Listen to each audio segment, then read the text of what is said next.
आप सुन रहे हैं समाचार एजेंसी ऑफ इंडिया की साई न्यूज में ऑडियो बुलेटिन। नमस्कार, ये समाचार एजेंसी ऑफ इंडिया है। अब आप साई न्यूज की समाचार श्रृंखला में बृहस्पतिवार 24 फरवरी 2022 का प्रादेशिक ऑडियो बुलेटिन सुनिए। मुख्यमंत्री शिवराज सिंह चौहान के सामने गुरुवार को ऐसा वाकया हुआ जब प्रदेश के गृह मंत्री नरोत्तम मिश्र के लिए मंच पर कुर्सी ही नहीं रखी गई थी।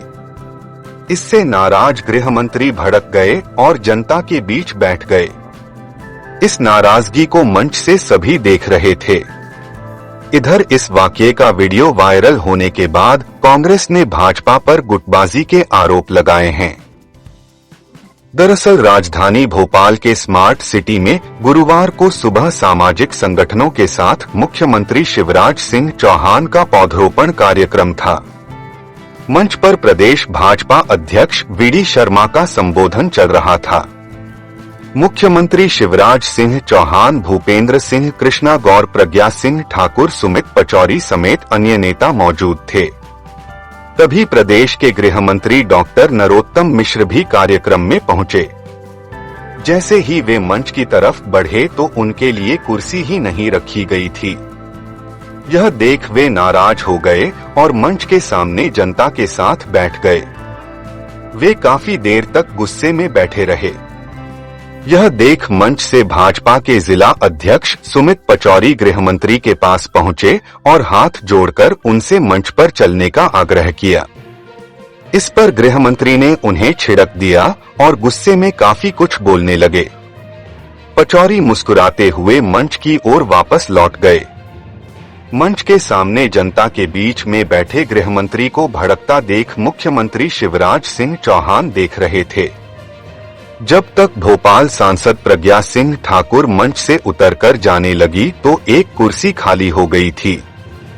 इस बीच मान मनोबल के बाद जब नरोत्तम मिश्र मंच पर पहुंचे तो मुख्यमंत्री भी गृह मंत्री को बैठने का 2 बार आग्रह करते हुए नजर आए।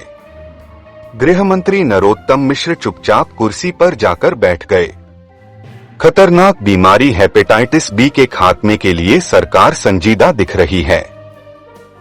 केंद्र सरकार ने इसके लिए national viral hepatitis control programme शुरू किया है, जिसके अंतर्गत NHM की ओर से इसके शिकार मरीजों को मुफ्त जांच और इलाज मुहैया कराया जाएगा। इस प्रोग्राम के तहत मप्र में हेपेटाइटिस वायरल लोड टेस्टिंग शुरू की गई थी। खास बात यह है कि टेस्टिंग में प्रदेश देश में अव्वल रहा है। हेपेटाइटिस बी वायरस के कारण होने वाला लिवर का एक गंभीर संक्रमण है। हेपेटाइटिस बी और सी बेहद खतरनाक बीमारियां हैं। हेपेटाइटिस 5 प्रकार के होते हैं, A, B, C, D और E। इनमें भी बी और सी सबसे ज्यादा खतरनाक होते हैं। हेपेटाइटिस बी वायरस के कारण होने वाला लिवर का एक गंभीर संक्रमण है, जबकि हेपेटाइटिस सी लिवर की बीमारियों का प्रमुख कारण है। समय से इलाज नहीं कराने पर यह लिवर कैंसर का रूप ले लेता है। गर्भवतियों को विशेष तौर पर इससे सतर्क रहना होता है। बहुचर्चित फर्जी लोन घोटाले के मामले में 5 वर्षों से फरार चल रहे केनरा बैंक के तत्कालीन मैनेजर सचिन सोनी को आखिरकार पुलिस ने गिरफ्तार कर लिया। उसके खिलाफ धोखाधड़ी के आधा दर्जन मामले दर्ज हैं। इनमें 5 मामले अकेले विश्वविद्यालय थाने में ही दर्ज हैं, जबकि एक अपराध क्राइम ब्रांच में दर्ज है। अपनी ग्वालियर पदस्थापना के दौरान 2016-2017 में सचिन सोनी ने फर्जी दस्तावेज बनाकर बैंक से तकरीबन 18 करोड़ का लोन निकाल लिया था। इस लोन को उसने अपने ही लोगों के खाते में भुगतान कराया। बैंक के ऑडिट के समय इस घोटाले का पर्दाफाश हुआ था। इसके बाद मैनेजर सचिन सोनी और असिस्टेंट मैनेजर की भूमिका को संदिग्ध मानते हुए उनके खिलाफ बैंक प्रबंधन ने प्राथमिकी दर्ज कराई थी। इस मामले में कुल आधा दर्जन लोगों के खिलाफ धोखाधड़ी का मुकदमा दर्ज कराया गया था। इसमें असिस्टेंट मैनेजर पूर्व में गिरफ्तार हो चुका है, लेकिन तत्कालीन मैनेजर सचिन सोनी अब तक फरार था। मुरैना और ग्वालियर की पुलिस ने हरियाणा के पलवल से एटीएम कटिंग गैंग के सरगना को गिरफ्तार किया है। उसकी गिरफ्तारी में पुलिस के पसीने छूट गए हैं। पलवल स्थित उसके गांव में गिरफ्तारी के लिए गई एमपी पुलिस की टीम पर ग्रामीणों ने हमला बोल दिया था। पुलिस ने 5वीं पास मुर्शिद को गिरफ्तार कर लिया है। 5वीं पास मुर्शिद का आतंक देश के कई राज्यों में था। 10 साल से वह एटीएम मशीन काटने का काम कर रहा था। 35 साल के मुर्शिद ने 25 की उम्र में इस क्षेत्र में कदम रखा था। पुलिस के सामने पूछताछ के दौरान उसने कई राज उगले हैं। एमपी, यूपी, हरियाणा, राजस्थान, असम और नोएडा से उसने एटीएम काटकर करोड़ों रुपए उड़ाए हैं। कई राज्यों की पुलिस ने उस पर इनाम घोषित कर रखा है। मुर्शिद और उसके गैंग के लोगों ने ग्वालियर से शनिवार और रविवार की रात 45 लाख रुपए एटीएम काटकर लुटे थे। मुर्शिद आज की तारीख में बैंकों का सबसे बड़ा दुश्मन बन गया था। प्रशासन ने उसकी गिरफ्तारी के बाद राहत की सांस ली है। बिलहरी स्थित बैंक ऑफ महाराष्ट्र के एटीएम में एक सुरक्षाकर्मी की गोली मारकर हत्या करने वाले बिलहरी स्थित बैंक ऑफ महाराष्ट्र के एटीएम में एक सुरक्षाकर्मी की गोली मारकर हत्या करने वाले 2 आरोपियों को जबलपुर पुलिस ने यूपी से गिरफ्तार कर लिया है। दोनों आरोपी सगे भाई हैं। इन्हें वाराणसी के गंगापुर से गिरफ्तार किया गया है। आरोपियों ने सुरक्षाकर्मी को गोली मारकर लाखों रुपए लूट लिए थे। आरोपियों की धरपकड़ में जबलपुर पुलिस की कई टीमें प्रदेश के कई राज्यों में घूम रही थी। इसी दौरान पुलिस को यह कामयाबी मिली है। आरोपी मनोज और सुनील पाल सगे भाई हैं। सुरक्षाकर्मी राज बहादुर पटेल की गोली मारकर हत्या करने से पहले 2 कैशियरों पर भी फायरिंग की थी। इसके बाद लाखों रुपए से भरी पेटी को लेकर फरार हो गए थे। घटना के बाद मौके पर पहुंची गोरा बाजार थाना पुलिस ने लूट और हत्या का प्रकरण दर्ज जरूर किया। पुलिस ने 40 लाख रुपए की लूट को 6 लाख में बदल दिया था। ऐसे में सवाल उठे थे कि पुलिस ने ऐसा क्यों किया। आरोपियों के पास से पुलिस को 32,90,000 रुपए मिले हैं। प्रदेश के सिवनी जिले में एक बार फिर गुरुवार को हुई ओलावृष्टि की मार से जिले के किसान करहा उठा है।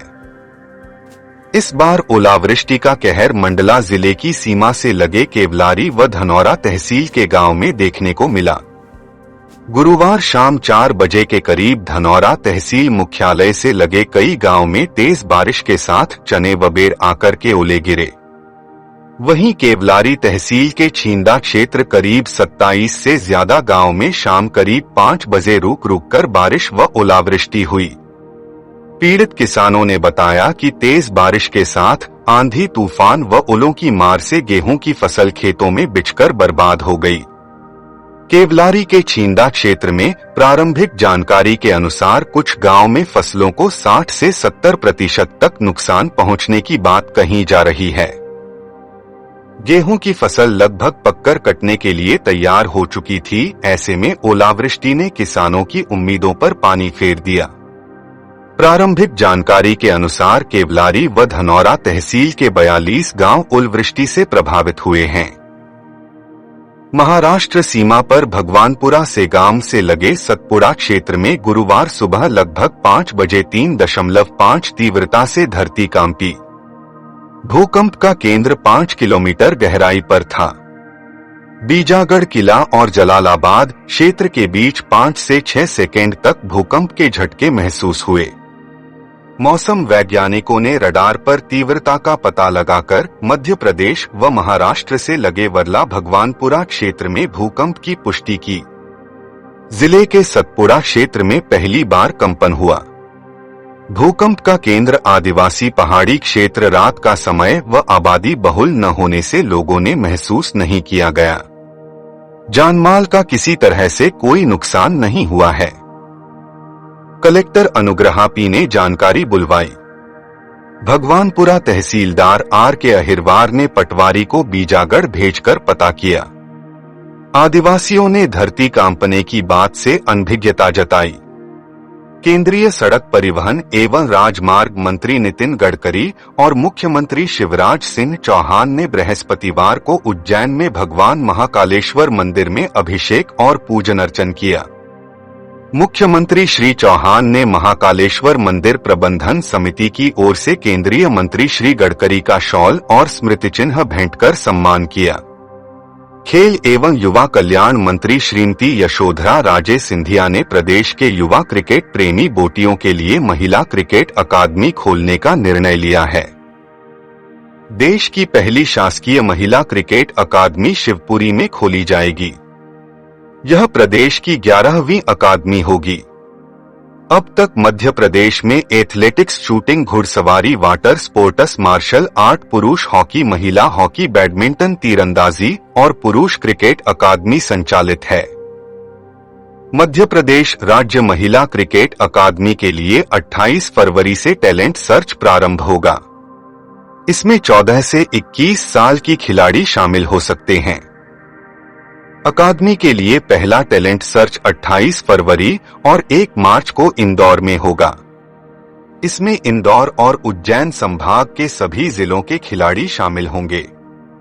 भोपाल, नर्मदापुरम और सागर संभाग के जिलों के लिए भोपाल में 2 एवं 3 मार्च को टैलेंट सर्च होगा। जबलपुर संभाग के जिलों के लिए जबलपुर में 4 एवं 5 मार्च को तथा ग्वालियर एवं चंबल संभाग के जिलों के लिए शिवपुरी में 7 एवं 8 मार्च को टैलेंट सर्च होगा। राज्यपाल श्री मंगू भाई पटेल ने कहा है कि सिकल सेल एनीमिया, हीमोग्लोबिनोपैथी के मरीजों का दर्द पूरी संवेदना के साथ महसूस करें तथा इसकी रोकथाम एवं उपचार के सभी उपाय किए जाएं।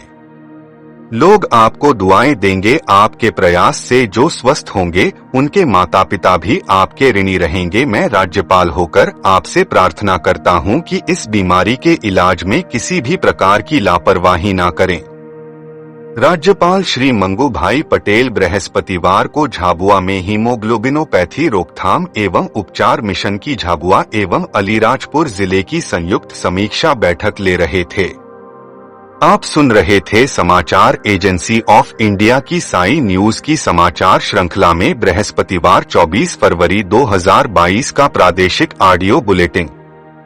शुक्रवार 25 फरवरी 2022 को एक बार फिर हम ऑडियो बुलेटिन लेकर हाजिर होंगे। अगर आपको यह ऑडियो बुलेटिन पसंद आ रहे हो तो आप इन्हें लाइक, शेयर और सब्सक्राइब जरूर करें। अभी आपसे अनुमति लेते हैं। जय हिंद।